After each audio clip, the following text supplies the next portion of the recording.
नमस्कार दोस्तों, आज हम आपको गुप्त नवरात्रि के 9वें दिन मातंगी माता की कथा सुनाने जा रहे हैं। गुप्त नवरात्रि की देवी माँ प्रकृति की देवी भी हैं। इसी के साथ तंत्र, वचन, कर्म की देवी हैं। ये एकमात्र ऐसी देवी हैं जिनके लिए व्रत रखने की आवश्यकता नहीं होती। ये केवल मन से पूजा पाठ करने से ही प्रसन्न हो जाती हैं। माता कला संस्कृति की भी देवी हैं। माता को शिव जी के भोज की शक्ति के रूप में याद किया जाता है। इनकी आराधना करने से जादुई शक्ति इंद्रजाल को काटने की पूर्णतः शक्ति प्राप्त होती है। इनका यह स्वरूप मंगलकारी है। माता मातंगी विद्या और धारणी की पृथ्वी, जंगल, पशु, पक्षी आदि में इनका वास होता है। देवी हैं। नवरात्रि में 9वां स्थान जहाँ सिद्धिदात्री माता को स्थान दिया गया है, वहीं पर गुप्त नवरात्रि में 9वां स्थान माता मातंगी को दिया गया है। मातंगी देवी श्री लक्ष्मी जी का ही स्वरूप है। दोनों ही स्वरूप श्री लक्ष्मी जी के ही हैं। पौराणिक कथा के अनुसार माता लक्ष्मी व विष्णु जी शिव जी व पार्वती माता के पास मिलने गए। वह उनके निवास स्थान कैलाश पर गए। मान्यताओं के अनुसार भगवान विष्णु अपने साथ कुछ खाने की सामग्री ले गए। माता पार्वती व शिव जी ने मिलकर उस चीज का भोजन किया, लेकिन भोजन करते समय कुछ अंश धरती पर गिर गए। उन भोजन के गिरे हुए भागों से एक श्याम वर्ण वाली देवी ने जन्म लिया, जो मातंगी नाम से विख्यात हुई। इनकी सर्वप्रथम आराधना विष्णु भगवान ने की। यह देवी विष्णु भगवान की आदि शक्ति भी मानी गई है। देवी मातंगी माँ गहरे नीले व श्याम वर्ण की है और अर्ध चंद्र धारण करती है। इनके सुंदर कमल नेत्र हैं और ये रत्नमय सिंहासन पर आसीत हैं। वह कमल के आसन पर भी विराजमान रहती हैं। इसी के साथ गुंजा की माला भी धारण करती हैं। माता चतुर्भुजी हैं। लाल रंग इनको प्रिय है।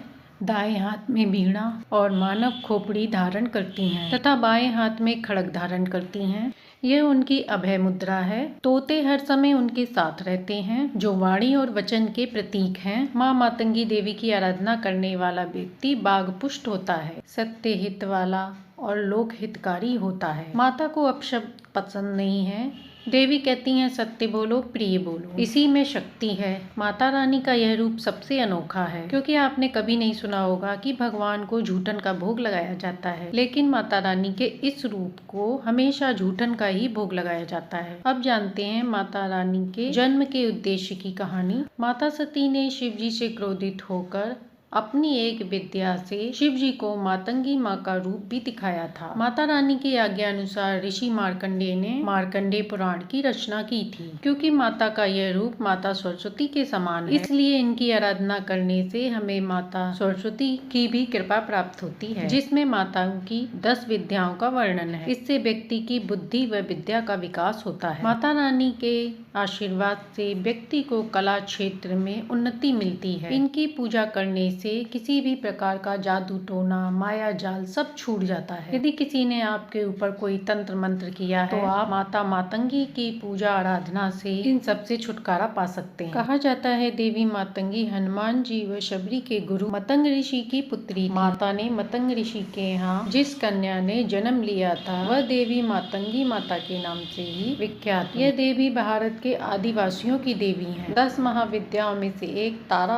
और मातंगी देवी बौद्ध धर्म में भी की जाती है। माता ने यह रूप इसलिए धारण किया था क्योंकि वह मनुष्यों को सभी सुख देना चाहती थी। क्योंकि जब तक मनुष्य में ज्ञान विज्ञान नहीं होगा, तब तक उनका जीवन अनर्थ है। इन्हीं के कारण व्यक्ति को समस्त सुखों की प्राप्ति भी होती है। ऐसा कहा जाता है, जब माता को झूठन का भोग लगाया गया तो सभी देवतागण विरोध करने लग गए, लेकिन माता पार्वती ने चांडाली प्रथा को देखकर उनके द्वारा चढ़ाए गए झूठन का भोग स्वीकार किया। इसी के साथ माता बड़ी ममतामयी है। तो प्रेम से बोलिए माता मातंगी की जय हो। हे माता, जो भी ये कथा सुने सुनाए उसके घर में सुख शांति समृद्धि देना। अब सुनते हैं सिद्धिदात्री माता की कथा। आज के दिन माता सिद्धिदात्री की कथा सुनने से भक्तों की सभी मनोकामनाएं पूर्ण होती हैं। इसी के साथ माता अपने भक्तों को अभयता का वरदान देती हैं। बल बुद्धि विद्या के साथ शुभता का आशीर्वाद भी प्राप्त होता है। बहुत समय की बात है, एक बार पृथ्वी पर बहुत दिव्य अंधकार छा गया था। तब एक दिव्य कन्या ने जन्म लिया जो महाशक्ति के अलावा और कोई नहीं थी। देवी ने ब्रह्मा विष्णु महेश की मूर्ति को जन्म दिया और तीनों को संसार के अपने कर्तव्य को निभाने का जिम्मा दिया। उनके कहे अनुसार त्रिदेव एक महासागर के किनारे, तब माँ देवी ने उन्हें सिद्धिदात्री के रूप में दर्शन दिए। तीनों को अपनी शक्ति के रूप में उनकी पत्नियां दी, बैठ गए और कई वर्षों तक घोर तपस्या की ताकि वे उनकी मदद से सृष्टि रचना का कार्य कर सके। इसके बाद धीरे धीरे सृष्टि पर सब कुछ निर्माण होने लगा। इस तरह माँ सिद्धिदात्री की कृपा से सृष्टि की रचना पालन करता संचालित हुआ। उस समय भगवान शिव ने माता सिद्धिदात्री की कठोर तपस्या की। इसके बाद 8 सिद्धियों को प्राप्त किया। साथ ही माता की कृपा से भगवान शिव का आधा शरीर देवी का हो गया। इसके बाद वह अर्धनारीश्वर कहलाए। माँ दुर्गा का यह अत्यंत ही शक्तिशाली स्वरूप है। इस ब्रह्मांड की शक्ति देवी माता दुर्गा ही है, जिन्होंने समय समय पर विभिन्न रूप धारण किए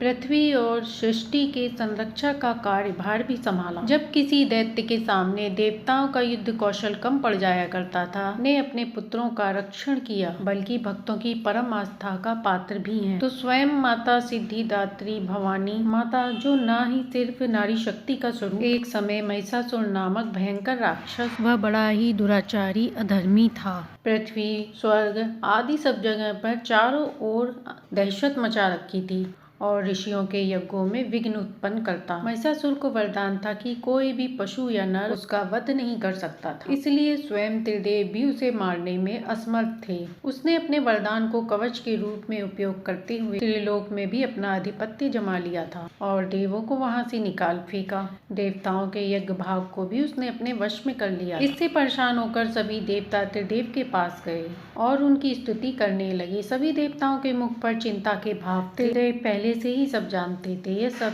देख भगवान शिव मुस्कुराए। शिव जी ने कहा, हे नारायण, अब समय है कि हम सबको अपनी त्रिदेवी रक्षिका दुर्गा का आवाहन करें। यह सुनकर ब्रह्मदेव और नारायण ने भी हामी भरी। इसके बाद नारायण जी और ब्रह्मदेव जी के शरीर से एक तेज उत्पन्न हुआ और वह एक जगह आकर मिल गया। इसके बाद सभी देवताओं के तेज से एक महातेज उत्पन्न हुआ और वह तेज सभी त्रिदेवों के तेज में जाकर आन मिले। तब उस तेज ने एक सुंदर स्त्री का रूप ले लिया। भगवान शिव के तेज से माता का मुख, नारायण के तेज से 8 ब्रह्मदेव के तेज से चरण पादुकाएं, यमराज के तेज से मस्तक और केश, चंद्रमा के तेज से माता के स्तन, देवराज इंद्र के तेज से माता की कमर और वरुण जी के तेज से जंघाएं और इसी तरह अन्य देवताओं के तेज से माताओं के अन्य अंग बने। सभी ने मिलकर माता को श्रेष्ठ अस्त्र शस्त्र दिए। महादेव ने अपने शस्त्र से त्रिशूल, नारायण ने, ब्रह्मा जी ने दिव्य कमंडल, सागर ने सुंदर रत्नों से सज्जित आभूषण प्रदान किए, कभी मैले न होने वाले वस्त्र और चक्र से एक दिव्य चक्र मुकुट दिए। वरुण जी ने शंख, हिमालय ने सवारी रूप में सिंह दिया और देव शिल्पी विश्वकर्मा जी ने दिव्य अस्त्र शस्त्र निर्माण करके दिए। माता का यह स्वरूप अत्यंत तेजस्वी था, भयंकर और विशाल भव्य स्वरूप। सभी देवताओं ने करबद्ध होकर उनकी स्तुति की तथा देवी पर पुष्प वर्षा की। माता ने प्रसन्न होकर कहा, हे देवों, मेरा प्रादुर्भाव किस प्रयोजन से किया है? मैं अत्यंत प्रसन्न हूँ। मैं तुम्हारी समस्या का हल अवश्य करूंगी। इसके बाद देवताओं ने सारा हाल कह सुनाया।